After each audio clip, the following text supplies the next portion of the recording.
जी अस्सलाम वालेकुम, कैसे हैं आप? ठीक ठाक है। अच्छा सर, ये हमारा लॉगिन फॉर्म है इस सॉफ्टवेयर का। ठीक है, तो मैं इसमें अब लॉगिन करता हूँ अपने आप को। इसमें ये आपका डैशबोर्ड आ गया। डैशबोर्ड में आप देख रहे होंगे कि आपकी ये बटन्स हैं, कस्टमर कोडिंग, सप्लायर कोडिंग और स्टाफ कोडिंग हो गया आपका। फिर आपके कैश परचेज, फिर क्रेडिट परचेज, फिर कैश सेल, फिर आपकी क्रेडिट सेल, फिर आपका काउंटर सेल जैसे होता है। ठीक है, और debit voucher, credit voucher means कि कैश पेमेंट, सेविंग वाउचर जैसे होता है आपका। ये हो गया। और अकाउंट लेजर। और दूसरी साइड पे आपको ये शो हो रहे होंगे कि टुडे परचेज कितनी हुई। अब मीन कि अगर मैं जो जो परचेज करूंगा वो मेरे यहाँ आ जाएगी। और क्रेडिट पे कितनी हुई, और मेरी total counter sale, cash cell जिसे हम कहते हैं, वो कितना हुआ, और क्रेडिट सेल ये आपको डेली बेसिस पे यहाँ पे शो करेगा। ठीक है, उसके बाद फिर मैं आपको बेसिक कोडिंग पहले दिखाता हूँ। इसमें ये है कि ये इसमें सबसे पहले तो आपके जो प्रोडक्ट कोडिंग होती है वो होती है इसमें। ठीक है, मैं आपको दिखा देता हूँ। इसमें कुछ पहले से प्रोडक्ट्स पड़े होंगे, काफ़ी सारे हैं, बल्कि हज़ारों में हैं। तो ये वाले आइटम्स आप देख रहे होंगे, ये सारे जैसे पूरे जैसे टक शॉप में होते हैं, ये सारे आइटम्स अवेलेबल है इसमें। ठीक है, एक एक चीज़ जो जो टक शॉप्स वगैरह में होती है वो सारी इसमें है पड़ी। ये इस तरह से इस पे आपका आइटम का नेम आ गया, फिर कैटेगरी आ गई, परचेज प्राइस आ गई, सेल प्राइस आ गया, फिर उसका जो बारकोड होता है आइटम का वो इस साइड पे आ गया। ठीक है, ये इन्फॉर्मेशन हम इसमें ऐड करके फिर पुट करते हैं। और अगर कोई मजीद एक न्यू आइटम आया है जो इसमें नहीं है, तो वो भी हम इसमें ऐड कर सकते हैं। ठीक है, उसके बाद फिर आपका आता है ऑपरेटिंग स्टॉक का फॉर्म। ऑपरेटिंग स्टॉक से मुराद ये है कि जो जो आपके पास जितने आइटम्स पड़े होंगे ना, जब आप ये सॉफ्टवेयर लेंगे तो आप उसके इस सॉफ्टवेयर के अंदर अपने लास्ट जो ओपनिंग स्टॉक्स पड़े हुए हैं सबके, वो आप इसमें ऐड इन करेंगे, जिससे आपका स्टॉक मैनेज होगा। ठीक है, फिर इसको अपडेट कर देंगे। उसके बाद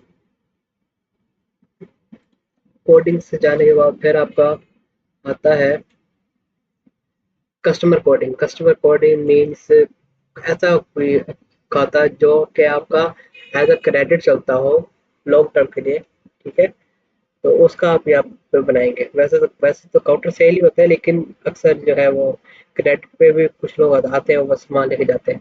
ठीक है, तो ये हो गया। इसके लिए यहाँ पे कस्टमर प्रोफाइल कोडिंग करते हैं। फिर आपका आता है स्प्रेड, मीन के वो स्प्रेड्स जिनसे आप माल उठाते हो अपना, जिनसे आप परचेज करते हो। ठीक है, अपने आइटम्स वगैरह जो आपके स्टॉक में ऐड होता है, वो उन स्प्रेड्स के नेम आप यहाँ पे पुट करेंगे। ठीक है, उसके बाद फिर आपका आता है staff coding. Staff coding mean जो जो स्टाफ आपके पास इस टाइम काम कर रहा है उनकी कोडिंग आप यहाँ पे करो। ठीक हो गया। फिर उसके बाद आता है आपका purchase invoice. Purchase invoice means ये वो इनवॉइस है जब आप कोई चीज़ परचेज करते हो अपने स्टॉक में इन करने के लिए। ठीक है, तो आप परचेज पे यहाँ से बनाते हो, यहाँ पे आप अपने कस्टमर वो जो सप्लायर होते हैं जिनसे आप लेते हो वो आप उठाते हो, परचेज अकाउंट सेट करते हो कि परचेज अकाउंट में जा रहा है आपका, किस स्टोर में जा रहा है, आपके मेन शॉप में जा रहा है, फिर ये कौन सा आइटम जा रहा है। ठीक है, वो आइटम यहाँ पे उठा के फिर आप उसकी क्वांटिटी लिख के कि 50 पीस आपने परचेज कर लिया, वो आपके स्टॉक में ऐड हो जाएगा। ठीक है, इसी तरीके से फिर आपका क्रेडिट परचेज। क्रेडिट परचेज भी इसमें ऐसी चीज़ है, सेम है। इसमें फ़र्क ये है कि आप इसमें उधार में परचेज कर रहे हो किसी से, अभी आपने मौके पे पैसे नहीं दिए। ठीक है, तो उसके बाद फिर आपका आता है काउंटर सेल, जिसे हम काउंटर सेल कहते हैं, जो आपकी बिलिंग होती है जिस बारकोड स्कैनर के थ्रू। बारकोड स्कैनर के थ्रू आप बिल जो करते हैं वो यहाँ से करेंगे। आइटम आपका खुद ब खुद एड इन होता जाएगा और नीचे बिल बनता जाएगा। ठीक है, उसके बाद फिर आपका आ जाएगा क्रेडिट सेल। क्रेडिट सेल वो कस्टमर जो आपसे उधार पे माल लेते हैं, जो कि आपका काउंटर नहीं होता। ठीक है, काउंटर नहीं होता, लेकिन उधार पे माल लेके चले गए, 10 पीस ले गए उधार में, ये पैसे आपको बाद में दे देंगे। ठीक है, उसके बाद फिर आपका आता है जहाँ पे आप अपने खर्चे वगैरह डालते हैं। खर्चे हो गया, एक्सपेंसेस हो गए, किसी को कोई कैश पे करना है आपने, तो आप यहाँ से करेंगे, कैश पेमेंट वाउचर जिसे हम डेबिट वाउचर कहते हैं, ठीक है।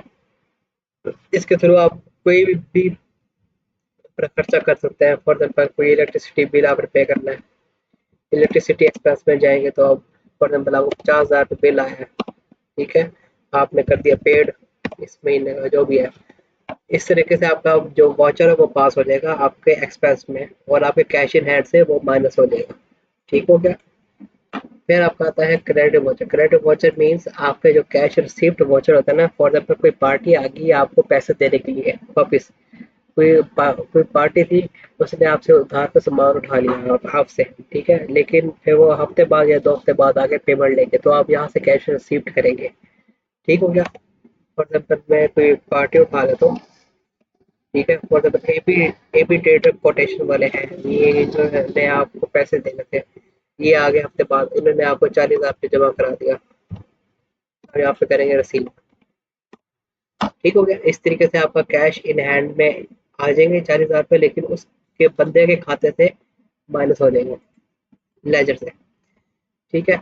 उसके बाद फिर आपका आता है account laser. Account laser means अगर आपने किसी एक बंदे का खाता चेक करना है, लेजर चेक करना है कि मेरे से क्या लेन देन हो रहा है और कितना हो गया है, ठीक है, वो यहाँ से आप खोलेंगे और फिर उसका लेजर आपको यहाँ शो हो जाएगा डेबिट क्रेडिट। ये देखें, ये परचेजेस बनी हुई है इनके नाम की, ठीक है, और ये ऐसे, क्योंकि ये एक्सपायर है ना, तो परचेजें बनी हुई है तो इनके खाते से लेन देन हो रहा है, डेबिट क्रेडिट पे बैलेंस हो गया, फिर डेबिट क्रेडिट फिर जीरो हो गया, इस तरीके से। ठीक है, प्लस माइनस करते करते एंड में बैलेंस जीरो बच गया। ये है अकाउंट लेजर। उसके बाद फिर आपका आता है रिसीवेबल पेएबल। रिसीवेबल पेएबल से ये है कि टिल डेट आज तक जितनी भी आपने लेन देन करना है, जिनसे लेना है, जिनको देना है, वो सारी लिस्ट जो है वो इसमें आपको शो कर देगा। ठीक है। अभी ये रिपोर्ट ओपन हो रही है क्योंकि डाटा इसमें काफ़ी ज़्यादा है ना, तो वो ज़रा टाइम ले रहा है। और बाकी जो है ये भी रिपोर्ट ओपन होने वाली है, इसमें सारी लिस्टें आ जाएगी आपकी कि जिनसे आपने जिनको देना है और जिनसे लेना है, रिसीवेबल पेएबल। इसमें थोड़ा टाइम लगेगा क्योंकि डाटा काफ़ी ज़्यादा है इसमें। ठीक है, ये अभी ओपन हो जाएगा।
जी देखिए, अब ये वाली जो रिपोर्ट मैंने खोली है, ये रिसीव पेबल है सारी, ठीक है।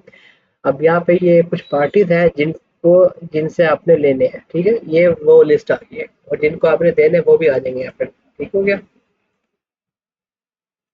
अब आगे चलते हैं। अब यहाँ पे एक मेन चीज़ है, इस सॉफ्टवेयर की जो मेन चीज़ है वो है ये report, item wise gross profit. ठीक है, मैं भी आपको ये ओपन करके दिखा देता हूँ। Item wise gross profit I mean कि जितनी आपकी डेली बेसिस पे सेल हुई होंगी ना, और डेली बेसिस पे जो जो सेलें हुई हैं और उनकी परचेज प्राइस, उसकी जो कॉस्ट प्राइस माइनस करके जो प्रॉफिट बनता है आइटम वाइज, वो सारा आपको यहाँ पे शो करेगा। मैं मंथ एंड में आपको दिखा देता हूँ। ये देखें, अब ये सम इसमें आपको बता रहा होगा। ये देखें, टोटल सेल मेरी इतनी हुई है, ठीक है, उसमें से ग्रॉस प्रॉफिट मुझे इतना हुआ, डिस्काउंट मैंने इतना दिया था, और तो क्योंकि प्रॉफिट में से भी डिस्काउंट माइनस का होता है ना, तो डिस्काउंट माइनस करके जो नेट प्रॉफिट आपको बचा वो ये बचा हुआ महीने का। ठीक हो गया। प्रॉफिट आपका नेट प्रॉफिट ये था। उसके बाद फिर आपका आता है रिपोर्ट्स, रिपोर्ट सेक्शन क्या, हाँ मेन चीज़ है आपका bar code print. For example आपके पास बार कोड आपने खुद बनाना है अपना, तो खुद बार कोड बनाने का तरीका इसमें ये है कि बार कोड प्रिंट पे जाएंगे, ठीक है, वो सारे आइटम्स जो जिन जिन जिन जिन के आपने बार कोड बनाना है वो यहाँ पे ऐड उठवाएंगे और उनके बार कोड के क्वांटिटी देंगे कि कितनी बार कोड आपने निकालने हैं। अभी तो एक है फिर ये 10 है, फिर 10 बार कोड इसके स्टिकर से निकलेंगे, ठीक है, ये सीन है। ठीक है, ये इसका प्रॉफिट है। प्रॉफिट और फिर ये बार कोड है, बार कोड स्टिकर है। फिर उसके बाद फिर आपकी रिपोर्ट्स हैं, रिपोर्ट्स में ये अकाउंट्स लेजर हो गया, फिर कैश बुक हो गया, फिर डे बुक हो गया, general book, try balance, receive payable, profit and loss भी इसमें आप देख सकते हैं अपना बिटवीन डेट।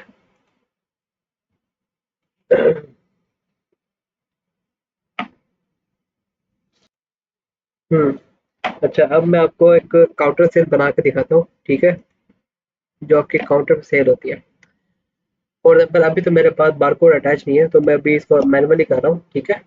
तो एक मेरे पास एक आइटम है, for example chicken cheese paratha, ये मैंने उठाया, ठीक है, उठाने के बाद एक क्वांटिटी मैंने उठा ली, ये मैंने ऐड इन कर दिया, ये नीचे आ गया बिल में, ठीक है। उसके बाद क्योंकि जब बारकोड होगा ना, बारकोड इसको खुद ही नीचे ले आएगा, इसको एंटर करने की जरूरत नहीं होगी, ठीक हो क्या। उसके बाद फिर आपको डिस्काउंट अगर उसने कोई दिया है तो ठीक है, वरना फिर रहने दें। ओके, फिर आपका बिल मैं आपको बना के देता हूँ, सेव किया, और उसका प्रिंट भी आप निकाल सकते हैं। ये देखें, ये इसका बिलिंग का प्रिंट है, ये बिल का प्रिंट है, जो आपकी छोटी पर्ची होती है ना, बार ब्लैक कॉपर वाली, जो 3 इंच की छोटी पर्ची होती है बिलिंग वाली, ये उस पर प्रिंट होता है, ये उसके हिसाब से छोटा प्रिंट बना हुआ है इसका, ठीक हो गया। तो ये था सॉफ्टवेयर का पूरा ओवरव्यू जो मैंने आपको अभी दिया, इसमें आपको मैंने बिलिंग भी दिखा दी, हर चीज़ दिखा दी, ठीक हो गया। तो ये देखें, अभी मैंने जैसे काउंटर से ये 250 रुपये का, ये मुझे टूडे कैश में ले आया, देखें 250 रुपये, क्या आज आपकी सेल ये थी, ठीक हो गया बॉस। तो इतना काफ़ी है, यही पूरा सॉफ्टवेयर है जिसको मैंने अभी ब्रीफ किया आपको, ठीक है। तो ये देख लीजिएगा, थैंक यू, अल्लाह हाफिज़।